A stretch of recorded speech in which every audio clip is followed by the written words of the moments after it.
ನಾಗಲಿಂಗ ಅಜ್ಜಗ ಒಂದೊಂದು ಕಡೆ ಹೋದಾಗೆಲ್ಲ ಅವಮಾನಗಳಾಗಕತ್ತು, ಅಪಮಾನಗಳಾಗಕತ್ತು, ಕಲ್ಲು ವಶಾಕತ್ರು, ಎಲ್ಲ ಮಾಡಕತ್ರು.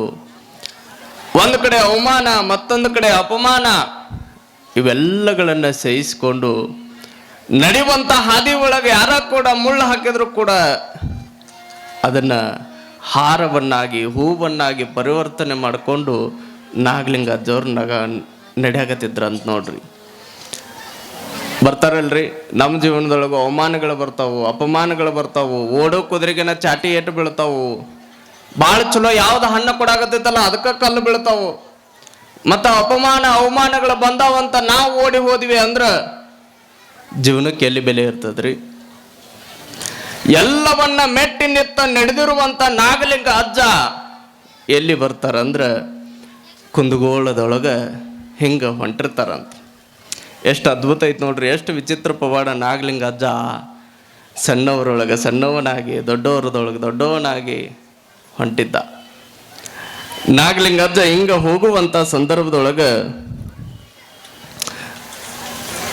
ಕುಂದಗೋಳದೊಳಗೆ ಹೋಗುವಂಥ ಸಂದರ್ಭದೊಳಗೆ ಎದುರಿಗೆ ಯಾರು ಬರ್ತಾರಂದ್ರೆ ಶರೀಫ್ರು ಬಂದ್ರು ನೋಡ್ರಿ. ಶಿಶುನಾಳದ ಶರೀಫ್ರು ಎದುರುಗಡೆ ಬಂದರು ನೋಡ್ರಿ. ಭೇಟಿ ಯಾವಾಗ ಈ ನಾಡಿನ ದೊಡ್ಡ ದೊಡ್ಡ ಮಹಾತ್ಮರು ಒಬ್ರಿಗೊಬ್ರು ಭೇಟಿ ಆದಂಥ ಸಂದರ್ಭದೊಳಗೆ ಜನ ಎಲ್ಲ ಒಂದು ಸ್ವಲ್ಪ ಮಾತಾಡ್ಕೊಳತ್ತದ ನೋಡ್ರಿ. ಏನಪ್ಪ ಶರೀಫ್ರು ನವಲಗುಂದ ನಾಗಲಿಂಗ ಅಜ್ಜ ದೊಡ್ಡ ಪವಾಡ ಶಕ್ತಿವಂತ, ಅಲ್ಲಿ ಇಲ್ಲಿ ತಮ್ಮ ಕೀರ್ತನೆಯೊಂದಿಗೆ ಪ್ರಸಿದ್ಧರಾಗಿರುವಂಥ ಶರೀಫ್ರು ಇಬ್ರು ಒಂದ ಕಡೆ ಕೂಡಿದಾಗ ದೊಡ್ಡ ರಂಗೇರಿ ಬಿಡ್ತು ನೋಡ್ರಿ ಕುಂದಗೋಳ. ಕುಂದಗೋಳದೊಳಗೆ ಬಹಳ ಜನ ಶರೀಫ್ರನ್ನ ಬೇಟೆಗಾಕ ಬರೋರು, ಕುಂದಗೋಳದೊಳಗೆ ಬಹಳ ಜನ ನಾಗಲಿಂಗ ಅಜ್ಜನ ಬೇಟೆಗಾಕ ಬರೋರು. ನಾಗಲಿಂಗ ಅಜ್ಜ ಶರೀಫ್ ಅಜ್ಜ ಬಹಳ ಅನ್ಯೋನ್ಯ ಬಾಂಧವ್ಯ ಅವ್ರದ್ದು. ಈ ಗೆಳೆಯರು ಹೆಂಗಿರ್ತಾರಲ್ಲ ಹಂಗ ನಾಗಲಿಂಗ ಅಜ್ಜ ಬಹಳ ಒರಟ ಮಾತಿನೊಳಗೆ. ನಾಗಲಿಂಗ ಅಜ್ಜ ಏ ಶರೀಫ ಶರೀಫ ಶರೀಫ ಅಂತ ಕರೆಯವ. ಶರೀಫ್ರು ನಾಗಲಿಂಗ ಅಜ್ಜ ಹಿಂಗ ಹೋಗುವಂತ ಸಂದರ್ಭದೊಳಗೆ ನಾಗಲಿಂಗ ಅಜ್ಜ ಅಂದಂತ ಕುಂದಗೋಳ ನಗರದೊಳಗ ನನಗ ಕಾಲ ಭೈರವ ಜಾತ್ರೆ ಮಾಡ್ಬೇಕು ಅನ್ಸಾಕತ್ತಿತ್ತು ಅಂದಂತು. ಯಾರೇ ನಾಗಲಿಂಗ ಅಜ್ಜ ಯಾವಾಗ ಕಾಲ ಭೈರವ ಜಾತ್ರೆಯನ್ನ ಮಾಡಬೇಕು ಅನಿಸಾಕತ್ತಿತ್ತು ಅಂತ ಅಂದ, ಅವಾಗ ಅಲ್ಲಿ ಇಲ್ಲಿ ನೋಡ್ತಾನ, ಇಲ್ಲೆಲ್ಲೋ ಕುಂದಗೋಳದೊಳಗೆ ಕಾಲ ಭೈರವನ ಗುಡಿನೇ ಇಲ್ಲ, ದೇವಸ್ಥಾನನೇ ಇಲ್ಲ, ಮತ್ತ ನಾಗಲಿಂಗ ಹೆಂಗ ಆ ಜಾತ್ರೆ ಮಾಡ್ತೀವೋ ನೀನು? ಅವಾಗ ನಾಗಲಿಂಗ ಅಜ್ಜ ಅಂದಂತ, ಕಾಲ ಭೈರವನ ಗುಡಿ ದೇವಸ್ಥಾನ ಎದಕ್ಕೆ ಬೇಕು ನಿನಗೆ? ಇನ್ನೊಂದು ಏನು ಪದ್ಧತಿ ಅಂದ್ರೆ ಈ ಕಾಶಿ ಒಳಗೆ ಕಾಲ ಭೈರವನ ಜೊತೆಗೆ ಒಂದು ನಾಯಿ ಇಡ್ತಿದ್ರು. ನಾಯಿಗೂ ಕೂಡ ಅದರದೇ ಆದಂಥ ಗೌರವ ಪೂಜೆಗಳನ್ನು ಸಲ್ಲಿಸ್ತಾರೆ. ಹಂಗ ನಾಗಲಿಂಗ ಅಜ್ಜ ಅದಕ್ಕೆ ಗುಡಿ ದೇವಸ್ಥಾನಗಳು ಎದಕ್ಕೆ ಬೇಕು? ಅಲ್ಲಿ ಬರಾಕತ್ತೈತ್ ನೋಡು ನಾಯಿ, ಅಲ್ಲಿ ಬರಾಕತ್ತೈತ್ ನೋಡು ನಾಯಿ, ಅಲ್ಲಲ್ರಿ ಈ ಕಡೆ ತಿರುಗ್ರಿ, ಅಲ್ಲಿ ಕತ್ತಿ ಒಳಗೆ. ನಾಗಲಿಂಗ ಅಜ್ಜ ಯಾವಾಗ ಹಿಂಗಂದ, ಶರೀಫ್ ಅಜ್ಜ ಅಂದ, ಓಹೋ ನಾಯಿ ಜಾತ್ರೆ ಮಾಡವೇನ್ ನೀನು? ನಾಯಿ ಅಂದ್ರೆ ಅಟ್ಟ ಸರಳ ತಿಳ್ಕೊಂಡು ಏನ್ ನೀನು? ನಾ ಅದಕ್ಕೆ ಹೇಳಿದ್ನಲ್ರಿ ಪೂರ್ವದೊಳಗೆ, ನಾಯಿ ಬಹಳ ನಿಯತ್ತಿನ ಪ್ರಾಣಿ ಅದು. ನೋಡ್ರಿ ಯಾವಾಗ ನಾಯಿ ಅದನ್ನ ಹಿಡಿಬೇಕಲ್ಲ, ತನ್ನ ಜೊಳಿಗೆ ಒಳಗಿರುವಂತ ನಾಗಲಿಂಗ ಅಜ್ಜ ಒಂದು ರೊಟ್ಟಿ ತೆಗೆದ್ ನೋಡ್ರಿ ಮ್ಯಾಲ ಒಂದು ರೊಟ್ಟಿ ತೆಗೆದು ಆ ರೊಟ್ಟಿ ಅರ್ಧ ಮಾಡಿ ಅದನ್ನ ಹಿಂಗ್ ಹಿಡ್ದ ಬಾಯ್ಲಿ ಹಿಂಗ್ ಮಾಡಿದ. ಆ ನಾಯಿ ರೊಟ್ಟಿ ನೋಡಿದ ತಕ್ಷಣ ಓಡೋಡಿ ಬಂತು ನೋಡ್ರಿ. ಆ ನಾಯಿಗೆ ರೊಟ್ಟಿ ಒಗದ ಹಿಂಗ. ನಾಗಲಿಂಗ ಅಜ್ಜ ಹಿಂಗ ರೊಟ್ಟಿ ಒಗದ, ರೊಟ್ಟಿ ತಿನ್ನಾಕದಿತ್ತು. ಒಂದು ಚೀಲ ತರಿಸಿ, ಒಂದು ದೊಡ್ಡ ಹಗ್ಗ ತರಿಸಿ, ಆ ನಾಯಿನ ಹಗ್ಗ ಹಾಕಿ ಚೀಲದಿಂದ ಹಿಂಗೆ ಹಿಡ್ಕೊಂಡು ದಾರ ಈ ಕುತ್ತಿಗೆಗೆ ಹಗ್ಗ ಕಟ್ಟಿದಾರ ನೋಡ್ರಿ. ನಾವನ್ನಾಗದಿರ್ತೀವಿ ಎಟ್ರು ಓಡಾಡದಾರ್ರಿ ಇವ್ರು. ನಾಗಲಿಂಗ ಅಜ್ಜ ನೋಡ್ರಿ ಯಾವಾಗ ಕುತ್ತಿಗೆಗೆ ಹಗ್ಗ ಕಟ್ಟಿದ, ಶರೀಫ ಅನ್ನಾಗತ್ತಿದ್ದ, ಇದೇನು ಮಾಡಕತ್ತೀವೋ ನಾಗಲಿಂಗ, ಏ ನಾಗ ಇದೇನು ಮಾಡಕತ್ತೀವೋ? ಅವಾಗ ಹಗ್ಗ ಕಟ್ಟಿ ಅದನ್ನ ಒಯ್ದ್ರು ಒಂದು ಕಡೆ ಒಯ್ದು ಅದನ್ನು ಶೃಂಗಾರ ಮಾಡಿದ್ರು ನೋಡ್ರಿ ನಾಯಿನ. ಈ ಸಣ್ಣ ಸಣ್ಣ ಮಕ್ಕಳು ಮಾಡಕತ್ತಿರ್ತಾವ ನೋಡ್ರಿ, ಅದು ಚಲೋ ಸಮಾಧಾನ ನಾಯಿ ಅವ್ರ ಕೈಯ ಸಿಕ್ತಂದ್ರೆ ಲೆಕ್ಕಕ್ಕೆ ಇಲ್ಲದು. ಅದಕ್ಕೆ ಮಸ್ತ್ ಸ್ವಚ್ಛ ತೊಳೆದು ಅದಕ್ಕೊಂದು ಪೇಂಟ್ ಬಡ್ದು ಅದಕ್ಕೊಂದು ಮ್ಯಾಲೆ ಹೂವು ಇಟ್ಟು ಅದು ಏನು ಮೆರವಣಿಗೆ ಮಾಡಕತ್ತಿರ್ತಾವ ಈ ಹೋಳಿ ಹುಣ್ಣಿಮೆಗೆ. ನೋಡ್ರಿ ಯಾವಾಗ ನಾಗಲಿಂಗ ಅಜ್ಜ ಅದಕ್ಕೆ ಹಿಡ್ದು ಹಗ್ಗ ಕಟ್ಟಿದ, ಅದಕ್ಕೆ ದೂರದೊಳಗೆ ಒಯ್ದು ಒಂದು ಕಡೆ ಒಯ್ದು ಅದಕ್ಕೊಂದು ಕೊಳ್ಳಾಗ ಲಿಂಗ ಕಟ್ಟಿದ್ನ ನೋಡ್ರಿ. ಅದಕ್ಕೊಂದು ಜನಿವಾರ ಹಾಕಿದ್ನಂತ ನಾಯಿಗೆ. ಅದಕ್ಕೆ ಒಂದು 2-4 ಹೂವು ತಗೊಂಡು ಹೂವು ಇಟ್ಟ ಹಿಂಗ ನಾಯಿಗೆ ಹೂವು ಇಟ್ಟ ಮಸ್ತ್ ಶೃಂಗಾರ ಮಾಡಿ ಆ ನಾಯಿನ ಹಗ್ಗ ದೇಶ ಹಿಂಗೆ ಎಳ್ಕೊಂಡು ಹೊಂಟು ನೋಡ್ರಿ ಕರ್ಕೊಂಡು. ಅದು ಪಾಪ ನಾಯಿ ಬೇಕಾಗಿತ್ತು ಅದಕ್ಕೆ ತಿನ್ನಕ್ ಕೊಟ್ರ ಮತ್ತೆ ಬರೋದು ಅದು. ನೋಡ್ರಿ ಅವಾಗ ನಾಯಿನ ಕರ್ಕೊಂಡು ಹಿಂಗ ಹೊಂಟ ಊರೊಳಗ ನಾಯಿ ಮೆರವಣಿಗೆ ಮಾಡ್ಕೊಂತ ಹೊಂಟಾಗ ಶರೀಫಜ್ಜ ಹಿಂದ ಕುಣ್ಯಾಕತ್ತ ಅಂತ, ಕೀರ್ತನ ಮಾಡಕತ್ತ ಅಂತ. ನಾಗಲಿಂಗಜ್ಜ ಮುಂದ ಹೊಂಟಾನ. ಈ ಸಣ್ಣ ಸಣ್ಣ ಮಕ್ಕಳು ಯಾವಾಗ ಈ ನಾಯಿನ ನೋಡಿದ್ವಲ್ಲ ಬಂದು ನೋಡ್ರಿ ಕುಣ್ಕೊಂತ. ಮನೆಯಾಗಿದ್ದ ಡಬ್ರಿ ತಗೊಂಡು ಬಂದು ಏನೇನ ತಗೊಂಡು ಬಂದು ಬಾರ್ಸಾಕತ್ತು. ಹಂಗ ಕುಣ್ಕೊಂತ ನಾಯಿ ಜೊತೆ ಹೊಂಟು ಮನಿ ಹಿಂಗೆ ಹೊಂಟ್ರು ನೋಡ್ರಿ ಕುಂದಗೋಳದೊಳಗೆ. ಅದೊಂದು ಜಾತ್ರೆ ವೈಭವನ ಆತದು. ಭಾಳ ಜನ ತಿಳಿಲಾರ್ದವ್ರು ಬೈಯಾಕತ್ರ ಮತ್ತೆ ಬೈಲಾರ್ದ ಇರ್ತಾರೇನ್ರಿ. ನೀವಾಗಿದ್ದಂದ್ರೆ ಊರೊಳಗೆ ಬೈತಿದ್ದೆ, ಇದೇನು ಸನ್ಯಾಸಿ ಕೆಲಸ ಐತಿಲ್ಲ ನಾಯಿ ಜಾತ್ರೆ ಮಾಡಕತ್ತ ನೋಡು. ನೋಡ್ರಿ ನಾಗಲಿಂಗ ಅಜ್ಜ ಹಿಂಗ ಕುಣಿಯೋರು ಅದಕ್ಕೊಂದು ಡ್ಯಾನ್ಸ್ ಮಾಡ್ಕೊಂತ ನಾಯಿನ ಕರ್ಕೊಂಡ ಹಿಂಗ ಹೊಂಟಾನ. ಹಿಂಗ ಮನಿ ಹೋಗುವಂತ ಸಂದರ್ಭದೊಳಗ ಒಂದು ದೂರದೊಳಗೆ ಒಂದು ಗೌಡ್ರ ಮನಿ. ಆ ಗೌಡನ ಹೆಸರು ಭೀಮರಾಯನ್ ಗೌಡ ಅಂತ ಆತನ ಹೆಸರು. ಆತನ ಮಗನ ಸೋಮನ್ ಗೌಡ ಅಂತ ಆತನ ಹೆಸರು.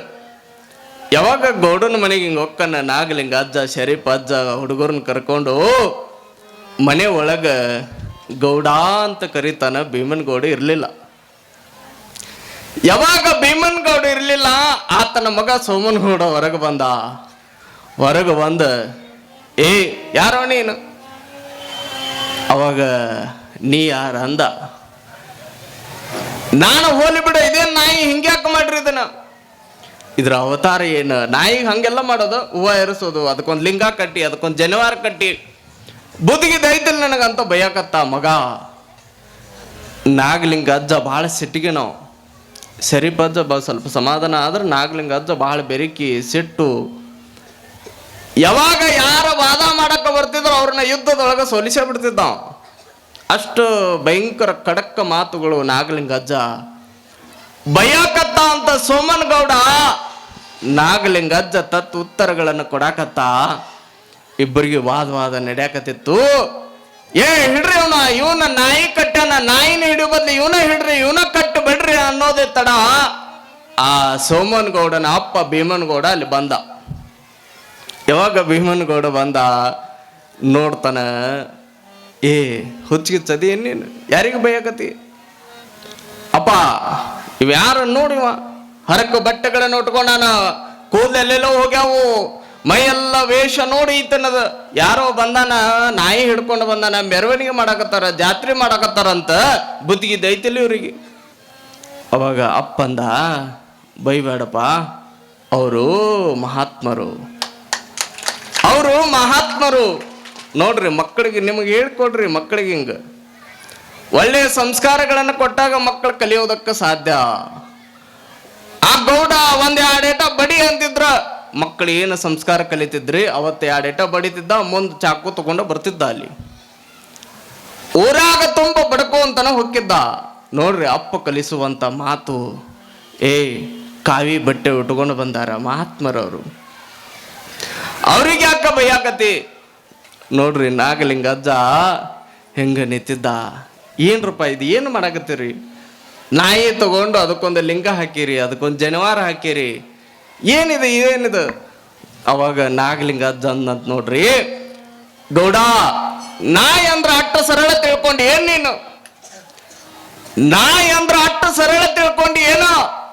ನಾ ಅಂದ್ರ ನಾರಾಯಣ, ಈ ಅಂದ್ರ ಈಶ್ವರ. ನಾರಾಯಣ ಈಶ್ವರನ ಸ್ವರೂಪವಾಗಿರುವಂಥದ್ದು ಯಾವುದು ಅಂದ್ರ ನಾಯಿ. ಅದಂದ್ರೆ ಏನ್ ತಿಳ್ಕೊಂಡಿವ ನೀನು? ಅವಾಗ ನೋಡ್ರಿ ಇಡೀ ಕುಂದಗೋಳನ್ನು ಸೇರಿಸಿ ನಾಯಿ ಜಾತ್ರೆ ಮಾಡಿದ್ದ ಅಂತ. ಕಾಲಭೈರವನ ಜಾತ್ರೆಯನ್ನ ನಾಗಲಿಂಗ ಅಜ್ಜ ಮಾಡಿದ್ದ ಅಂತ ನೋಡ್ರಿ. ಈ ಪವಾಡಗಳು ಎಷ್ಟು ವಿಚಿತ್ರ, ನಮಗ್ ಕೇಳೋದಕ್ಕೆ ಎಷ್ಟು ವಿಚಿತ್ರ ಇರ್ತಾವ ನೋಡ್ರಿ ಪವಾಡಗಳ. ಏನಿದು, ಯಾವ ಪವಾಡವನ್ನ ಯಾವ ಪುರಾಣವನ್ನ ಕೇಳಾಕತ್ತೀವಿ ನಾವು ಅನಿಸ್ತದ ನಮಗೆ. ಎಂತಿಂಥ ಪವಾಡಗಳಾಗಿ ಹೋದವಲ್ಲ. ನಾಗಲಿಂಗ ಅಜ್ಜ ನೋಡೋ ಪವಾಡಗಳೆಲ್ಲ ವಿಚಿತ್ರ ಹಿಂಗ ಇದ್ದು ನೋಡ್ರಿ. ನಾಗಲಿಂಗ ಅಜ್ಜ ಯಾವಾಗ ಹಿಂಗ ಅಡ್ಡಾಡ್ಕೊಂತ ಮತ್ತು ಅದೇ ಕುಂದಗೋಳ ಪಟ್ಟಣದೊಳಗೆ ತಡರಾತ್ರಿ ಹಿಂಗ ಹೋಗುವಂತ ಸಂದರ್ಭದೊಳಗ ಶರೀಫ ಮತ್ತು ನಾಗಲಿಂಗ ಅಜ್ಜ ಇಬ್ರು ಅನ್ಯೋನ್ಯವಾಗಿ ಹೊಂಟಾರ ನೋಡ್ರಿ. ಹೋಗುವಂತ ಸಂದರ್ಭದೊಳಗ ಈ ಗರಗದ ಮಡಿವಾಳಪ್ಪ ಹೆಸರು ಕೇಳಿರ್ಬೇಕು ನೀವು. ಗರಗದ ಮಡಿವಾಳಪ್ಪ ಬಹಳ ದೊಡ್ಡ ತತ್ಪುರುಷ ಆತನ ಎರಡೂ ಕಣ್ಣುಗಳು ಇರಲಿಲ್ಲ. ಆದ್ರೆ ಮಡಿವಾಳಪ್ಪ ಏನು ನುಡಿತಾನಲ್ಲ ಅದು ಸತ್ಯ ಆಕಿತ್ತಂತ. ಮಡಿವಾಳಪ್ಪ ಏನು ಕೊಡ್ತಾನಲ್ಲ ಅದು ಕರೆ ಆಗ್ತಿತ್ತಂತ. ಗರಗದ ಮಡಿವಾಳಪ್ಪ ಅವರು ಚರಿತ್ರೆ ಕೇಳೋದು ಒಂದು ಬಹಳ ಅದ್ಭುತ ನೋಡ್ರಿ. ಗರಗದ ಮಡಿವಾಳಪ್ಪ ಯಾವಾಗ ಅಲ್ಲಿ ಇವ್ರ ಜೊತೆಗೆ ಬರ್ತಾನ, ಗರಗದ ಮಡಿವಾಳಪ್ಪ ಮತ್ತು ನವಲಗುಂದದ ನಾಗಲಿಂಗಜ್ಜ ಮತ್ತು ಶಿಶುನಾಳದ ಶರೀಫರು 3 ಜನ ಕೂಡಿದ್ರು. ಗರಗದ ಮಡಿವಾಳಪ್ಪ ಹಿಂಗ ಮತ್ತೆ ಯಾವಾಗಲೂ ಹಿಂಗ ತಿರ್ಗಾಡ್ಕೊಂತನ ಹೋಗೋರು ಇವರು. ಹೋಗುವಂತ ಸಂದರ್ಭದೊಳಗ ಗರಗದ ಮಡಿವಾಳಪ್ಪ ಒಂದು ಬಂಗಾರದ ಲೋಟವನ್ನು ಒಂದು ಬ್ಯಾಗ್ ಒಳಗೆ ತಂದಿದ್ದ. ಬ್ಯಾಗ್ ಒಳಗೆ ಬಂಗಾರದ ಲೋಟ ತಂದಿದ್ದ. ಅದ್ರ ಒಳಗೆ ಯಾವಾಗ್ಲೂ ಕೂಡ ನೀರು ಕುಡಿಯೋ ಮಡಿವಾಳಪ್ಪ. ಅದನ್ನ ತನ್ನ ಕೈಚೀಲದೊಳಗೆ ಇಟ್ಕೊಂಡಿದ್ದ. ಮತ್ತು ನಾವು ಅನ್ನಕತ್ತಿರ್ತೀವಿ ನೋಡ್ರಿ, ಮನೆ ಒಳಗಿಟ್ಟು CCTV ಇಟ್ರನ ಬಂಗಾರ ಸೇಫ್ ಇಲ್ಲ. ಮತ್ತೆ ಇಟ್ಕೊಂಡು ಬ್ಯಾಗ್ ಒಳಗೆ ಇಟ್ಕೊಂಡು ಅಲೆದಾಡೋದಂದ್ರೆ ಬಂಗಾರ ಸೇಫ್ ಆಗಿರ್ತದೇನ್ರಿ? ನೀವು ಅನ್ನಕತ್ತಿರ್ತೀರಿ ಹುಚ್ಚಿಗಿಚ್ಚದಿ ಏನೋ ಒಯ್ದು ತೆಗೆದಿಡಿ ಎಲ್ಲರ ಬ್ಯಾಂಕ್ನಾಗ ಇಡ ಅನ್ನಕತ್ತಿರ್ತೀರಿ ನೀವು. ನೋಡ್ರಿ, ಗರಗದ ಮಡಿವಾಳಪ್ಪ ಯಾವಾಗ ಬಂಗಾರದ ಲೋಟವನ್ನು ಬ್ಯಾಗ್ ಒಳಗೆ ಇಟ್ಕೊಂಡು ನಾಗಲಿಂಗ ಮಡಿವಾಳಪ್ಪ ಹೆಂಗ ಹೋಗುವಂತ ಸಂದರ್ಭದೊಳಗ ಪ್ರತಿ ಹಳ್ಳಿ ಒಳಗೆ ಹೋಗಿ ಗಿಡದ ಕೆಳಗು ಅಲ್ಲಿ ಇಲ್ಲಿ ಗುಡಿಗಳ ಹತ್ತಿರದೊಳಗೆ ಮಲಗುವಂತ ಇವರು ಮಡಿವಾಳಪ್ಪ ರಾತ್ರಿ ಮಲಗುವಾಗ ಕೇಳೋವಂತ ನಾಗಲಿಂಗ ಅಜ್ಜಗ, ಏ ನಾಗಲಿಂಗ, ಮತ್ತೆ ಇಲ್ಲಿ ಕಳ್ರು ಬರಂಗಿಲ್ಲ ಏನೋ? ಅವಾಗ ನಾಗಲಿಂಗ ಅಜ್ಜ ಅನ್ನೋವಂತ, ಯಾರೋ ಬರಂಗಿಲ್ಲ ತಗೋ, ಯಾರ ಬಂದ್ರ ನಾ ಅದಿನಲ್ಲ. ನೋಡ್ರಿ, ಯಾವಾಗ ನಾಗಲಿಂಗ ಅಜ್ಜ ಬಹಳ ನೋಡ್ರಿ ಶಕ್ತಿ ಹೆಂಗಂದ್ರ, ನಿನ್ನನ್ನು ಕಾಯೋದಕ್ಕೆ ನಾನು ಅದಿನಲ್ಲೋ, ಎದಕ್ಕೆ ವಿಚಾರ ಮಾಡ್ತೀಯ ಅನ್ನೋವಂತ. ಹಿಂಗ ಮತ್ತೆ ಮುಂದಿನ ಹಳ್ಳಿಗೆ ಹೋಗೋ, ಮತ್ತೆ ಮುಂದಿನ ಹಳ್ಳಿಗೆ ಹೋದಾಗ ಮತ್ತೆ ಮಡಿವಾಳಪ್ಪ ಅದನ್ನ ಕೇಳೋ, ಏ ನಾಗಲಿಂಗ, ಇಲ್ಲಿ ಏನ್ರ ಕಳ್ರಿ ಗಿಡ್ರ ಅದಾರೇನೋ ಈ ಊರಾಗ? ಅವ ನಾಗಲಿಂಗ ಅಜ್ಜ ಅನ್ನೋವಂತ, ಈ ಊರಾಗ ಇಲ್ಲ ತಗೊಳ್ಳೋ, ಯಾಕೆ ಚಿಂತೆ ಮಾಡ್ತೀನಿ, ಅದಿನಲ್ಲಿ ನಿನಗೇನ್ರ ಆದ್ರ.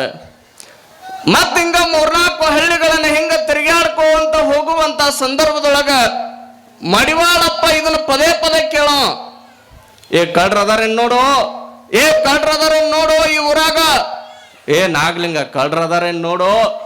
ಹಿಂಗ ಅನ್ನುವಂತ ಸಂದರ್ಭದೊಳಗ ನಾಗಲಿಂಗ ಅಜ್ಜಗೆ ಸ್ವಲ್ಪ ಡೌಟ್ ಬಂತ ನೋಡ್ರಿ. ಏನ ಡೌಟು? ಇವ್ ಎದಕ್ಕೂ ಮಡಿವಾಳಪ್ಪ ಹಿಂಗ ಅನ್ನಾಗತ್ತಾನ. ಮಡಿವಾಳಪ್ಪ ಇದನ್ನ ಯಾಕೆ ಕಳ್ರದಾರ ಅಂತ ಕೇಳಾಕತ್ತಾನ. ಏನ್ರ ಕಿಮ್ಮತ್ತಿನ ವಸ್ತು ತಂದಿರ್ಬೇಕು ಅನ್ಕೊಂಡ, ಏನ್ರ ಬಹಳ ಕಿಮ್ಮತ್ತಿನ ವಸ್ತು ತಂದಿರ್ಬೇಕಂತ ತಿಳ್ಕೊಂಡು ಹಿಂಗ ಹೋಗುವಂತ ಹಾದಿ ಒಳಗ ನಾಗಲಿಂಗ ಅಜ್ಜ ಅಂದಂತ, ಏ ಮಡಿವಾಳಪ್ಪ, ನಿನ್ನ ಕೈ ಚಿಲ್ತಾರೋ ನಾ ಹಿಡ್ಕೊಳ್ತೀನಿ, ನಿನಗೆ ಬಹಳ ಭಾರ ಆಗತ್ತೇನೋ ವಜ್ಜಾಗತ್ತೇನೋ ನನ್ನ ಕೈ ಕೊಡು ಹಿಡ್ಕೊಳ್ತೀನಿ. ಅವಾಗ ಮಡಿವಾಳಪ್ಪ ಅಂದ, ಏ ಬೇಡ, ಏ ಮಡಿವಾಳಪ್ಪ ಕೊಡು. ಅವಾಗ ಹಿಂಗ ಕಸ್ಕೊಂಡು ಕೈ ಒಳಗೆ ಹಿಡ್ಕೊಂಡಂತ ಮಡಿವಾಳಪ್ಪ ಮುಂದ ಹೋಗುವಂತ ಸಂದರ್ಭದೊಳಗೆ ನಾಗಲಿಂಗ ಅಜ್ಜ ಹಿಂದಿದ ಸೊಕಾಸ ಅದನ್ನ ತೆಗ್ಯಾಕತ್ ನೋಡ್ರಿ, ಬ್ಯಾಗ್ ತೆಗ್ಯಾಕತ್ತ. ಅದ್ರೊಳಗೆ ಹಿಂಗ ಹೈಕೆ ಹಾಕಿ ನೋಡ್ತಾನೆ, ಕೆಮ್ಮತ್ತಿನ ಬಂಗಾರದ ಲೋಟ ಇತ್ತು ಅದ್ರೊಳಗೆ. ನಾಗಲಿಂಗ ಅಜ್ಜ ಯಾವಾಗ ಇದನ್ನ ನೋಡಿದ, ಓಹೋ ಇದ್ರ ಸಲುವಾಗಿ ಐತೇನೆ ಇದು ಕಳ್ರದ ಆಟ, ಇದೇ ಇಲ್ಲಾರ್ದಂಗ ಮಾಡಿಬಿಟ್ನಂದ್ರೆ ಇವ್ಯಾಕ ಅನ್ಸುತ್ತಾನ. ನಾಗಲಿಂಗ ಅಜ್ಜ ಹಿಂಗ ವಿಚಾರ ಮಾಡಿ ಹೋಗುವಂತ ಸಂದರ್ಭದೊಳಗ ಆ ಲೋಟ ಹಿಂಗ ತೆಗೆದುಕೊಂಡವನ ದೂರದೊಳಗೆ ಹಿಂಗ ಬೀಸಿಬಿಟ್ಟು ನೋಡ್ರಿ, ಆಯ್ತದ ಲೋಟ, ಬಂಗಾರದ ಲೋಟ, ಕಿಮ್ಮತ್ತಿನ ಬಂಗಾರದ ಲೋಟನ ಒಗದವ. ಮತ್ತೆ ಹಿಂಗ ಕೈಚೀಲ ಹಿಡ್ಕೊಂಡು ಮುಂದಿನ ಹಳ್ಳಿಗೆ ಹೋದ. ಮತ್ತೆ ವಿಚಾರ ಮಾಡಿದ ನಾಗಲಿಂಗ ಅಜ್ಜ, ಇದು ಮತ್ತು ಬಂಗಾರದ ಲೋಟ ಭಾಳ ವಜ್ಜಾಗತ್ತಿತ್ತಿದ ಕೈಚಿಲ್ಲೊಳಗ. ಮತ್ತು ಅವನ ಕೈಯಾಗ ಕೊಟ್ಟನೆ ಅಂದ್ರೆ ಡೌಟ್ ಬರ್ತೈತಿ, ಇದ್ರೊಳಗೆ ಇಲ್ಲ ಅಂತ ಡೌಟ್ ಬರ್ತೈತೆ. ಇದ್ರೊಳಗೆ ಏನ್ರ ಒಂದು ಹಾಕ್ಬೇಕಲ್ಲ, ವಿಚಾರ ಮಾಡಿ ಕೆಳಗೆ ಒಂದು ಕಲ್ಲು ಇತ್ತು, ಆ ಕಲ್ಲನ್ನು ತೊಗೊಂಡು ಅದ್ರೊಳಗೆ ಸೇರಿಸಿದ್ ನೋಡ್ರಿ ಬ್ಯಾಗ್ ಒಳಗೆ ಕಲ್ಲು ಹಾಕಿ ಮತ್ತೆ ಹಿಂಗೆ ತೊಗೊಂಡು ಹೋಗಿ ಅವನ ಕೈ ಕೊಟ್ಟ. ಮಡಿವಾಳಪ್ಪ ಮತ್ತೆ ಹಿಂಗೆ ಕೈ ಚೀಲ ಹಾಕೊಂಡು ಮತ್ತೆ ಹೊಂಟ ನೋಡ್ರಿ. ಮುಂದಿನ ಹಳ್ಳಿಗೆ ಹೋದ, ಮತ್ತೆ ಕೇಳಿದ, ಏ ನಾಗಲಿಂಗ ಇಲ್ಲಿ ಕಳ್ರದಾರೇನು ನೋಡು. ಅವಾಗ ನಾಗಲಿಂಗ ಅಜ್ಜ ಏನು ಅನ್ಬೇಕ್ರಿ, ಕಳ್ರೆ ಗೀಳ್ರೆ ಹಿಂದಿನ ಹಳ್ಳಿಯಾಗ ಓಡಿ ಹೋದ್ರು ಅವರು, ಇಲ್ಲೇನು ಬರಂಗಿಲ್ಲ ತಗೋರು, ನೀ ಸುಮ್ಮಕ್ಕೋ ಅಂದವ. ಇಟ್ಟು ಅನ್ನೋದೇ ತಡ ಡೌಟ್ ಬಂದು ನೋಡ್ರಿ ಮಡಿವಾಳಪ್ಪಗ. ಓ ಹಿಂಗ ಅನ್ನಕತ್ತಾನಂದ್ರ ಮಗ ಏನೋ ಮಾಡ್ಯಾನ ತಡಿ ಅಂತ ತಿಳ್ಕೊಂಡು, ಏ ಮಡಿವ ನಾಗಲಿಂಗ ನನ್ನ ಕೈ ಚೀಲ ಎಲ್ಲೈತು? ಏ ಇಲ್ಲೈತ್ ನೋಡಿ, ಇಲ್ಲೈತ್ ನೋಡಿ, ಎದಕ್ಕೆ ಬೇಕದ? ತಾಯಿಲಿ. ಅವಾಗ ಮಡಿವಾಳಪ್ಪ ಹೆಂಗ ಕೈ ಚೀಲ ತೆಗೆದು ನೋಡ್ತಾನ, ಅದ್ರೊಳಗೆ ಕಲ್ಲಿತ್ತು. ಏನೋ ಇದು ಕಲ್ಲಿಟ್ಟಿಯಲ್ಲ, ಇದ್ರೊಳಗೆ ಬುದ್ಧಿಗಿದ್ದು ಐತಿಲ್ಲ ನಿನಗ? ನನ್ನ ಬಂಗಾರ ಲೋಟ ಎಲ್ಲಿ ಐತದ? ಕಳು ಮಾಡಿದೆ ನೀನು ನಾಗಲಿಂಗ ಅಜ್ಜ ಭಾಳ ಚಲೋ ಅಂತ ಅಂತಾರ, ಕಳು ಮಾಡಿ ಏನದನ? ಅವಾಗ ನಾಗಲಿಂಗ ಅಂದ, ನಾನ್ಯಾಕೆ ಕಳು ಮಾಡ್ಲಿ, ಅದ ಎಲ್ಲಿ ಸೇರ್ಬೇಕಾಗಿತ್ತು ಅಲ್ಲಿ ಸೇರಿಸಿದೆ ಅದನ್ನ ಅಂದ. ನಾಗಲಿಂಗ ಅಜ್ಜ ಯಾವಾಗ ಹಿಂಗ ಅಂದ, ಮಡಿವಾಳಪ್ಪ ಭಯಕತ್ ನೋಡ್ರಿ. ಏ ಬುದ್ಧಿ ಐತಿಲ್ಲ ನನಗೆ, ಬುದ್ಧಿಗಿದ್ದೆ ಐತಿಲ್ಲ? ಆ ಬಂಗಾರದ ಲೋಟ, ಕಿಮ್ಮತ್ತಿನ ಲೋಟ, ಅದನ್ನ ಎಲ್ಲರೂ ಒಗೆಯೋದೇನ? ಅದೆಲ್ಲ ಇದ್ಕೊಡ್ ನನಗೆ, ಆ ಬಂಗಾರದ ಲೋಟ ಕೊಡು.